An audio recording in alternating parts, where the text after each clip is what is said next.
የአባት ስምን እንዴት ነው መቀየር የሚቻለው?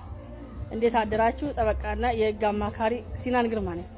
ባለፈው የግል ስምን መቀየርን በሚመለከት አንድ ቪዲዮ ሰርቼ ከዛ በኋላ በጣም በርካታ በሚባል ሁኔታ የአባት ስም መቀየር ፈልገናል፣ የአባት ስም እንዴት ነው የምንቀይረው የሚል ተደጋጋሚ የሆነ ጥያቄ ስለመጣልኝ አንድ ላይ ልመልስ ብዬ በቪዲዮ እና ምንድነው እንግዲህ የአባት ስም ሲቀየር ምናልባት መካድና ማመን ስለሚኖርበት ልጅ አይደለም ልጅ ነው የሚል ነገር ስለሚኖርበት የአባት ስም መቀየር ትንሽ እንደ ግል ስም መቀየር ቀላል አይደለም፣ ትንሽ ፕሮሰስ አለው።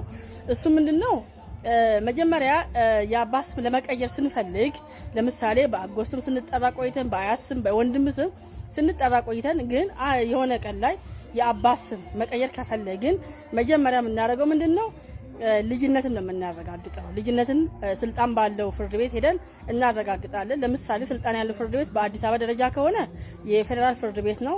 የመጀመሪያ ደረጃ የፌደራል ፍርድ ቤት ሄደን ልጅነቴ ይረጋገጥልን ብለን የኤኬሌ ልጅ መሆኔ ይረጋገጥልኝ፣ ልጅ ነኝ ከእናቴ ከወይዘሮ ኤኬሌ አባቴ ከወይዘሮ ከአቶ ኤኬሌ የተወለድኩኝ ስለሆነና አባቴም የአስፈላጊውን ነገር ሲያደርግልኝ ስለነበረ በአባቴ መሆኑ ወይ ደግሞ የአባቴ ልጅ መሆኔ ይረጋገጥልኝ ብለን ልጅነት እናረጋግጣለን። መጀመሪያ በፌደራል ፍርድ ቤት ማለት ነው።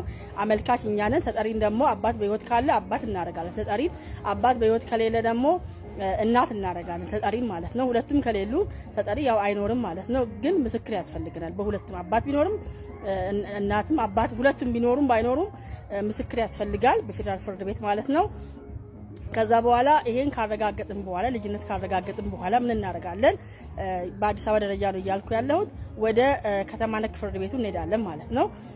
ወደ ከተማ ነክ ፍርድ ቤት ስንሄድ ደግሞ ያንን የፌደራል ፍርድ ቤቱን ማስረጃ ይዘን ወደ ከተማ ነክ ፍርድ ቤት ስንሄድ በአባቴ ስም እንልጠራ እንላለን። በአባቴ ስም ልጠራ ልጅነቴን አረጋግጫለሁ በፌደራል ፍርድ ቤት የኤኬሌ ልጅ መሆኔን አረጋግጫለሁ። ስለዚህ ኤኬሌ አባቴ ስለሆነ በአባቴ ስም ልጠራ። እስካሁን ድረስ በአጎቴ ስም ወይ በአሳዳጊ ስም ወይ በአያቴ ስም ነበር የምጠራውና አሁን ግን በትክክለኛ አባቴ ስም ልጠራ ብለን ከተማ ነክ ፍርድ ቤት እንሄዳለን ማለት ነው። ያው ማመልከቻው የሚጻፈው በባለሙያ ነው። አጽፋችሁ ፌደራል ፍርድ ቤት ትሄዳላችሁ መጀመሪያ። ከዛ ደግሞ ከተማ ነክ ፍርድ ቤት ትሄዳላችሁ በአዲስ አበባ ደረጃ። በክልል ደረጃ ደግሞ ያው ፌደራል ወረዳ ፍርድ ቤቶች ናቸው የስልጣን ያላቸው ልጅነት ለማረጋገጥም የስም ለውጥ ለማድረግም። ስለዚህ ወረዳ ፍርድ ቤት እንሄዳለን በክልል ደረጃ ማለት ነው። በአዲስ አበባ ደረጃ እንዳልኳችሁ መጀመሪያ ልጅነት የሚረጋገጠው ፌደራል ፍርድ ቤት፣ ከዛ ከተማ ነክ ይሆናል ማለት ነው። በዚህ መልኩ መሄድ ይቻላል። የአባት ስም መቀየር ከባድ አይደለም፣ ፕሮሰስ አለው እንጂ ከባድ አይደለም። ምክንያቱም ማንም ሰው በአባት ስም የመጠራት መብት አለው። ልጅ በአባት ስም የመጠራት መብት ስላለው ፕሮሰስ አለው እንጂ ከባድ ነው ማለት አይደለም። ግን ማረጋገጥ ይፈልጋል ህጉ።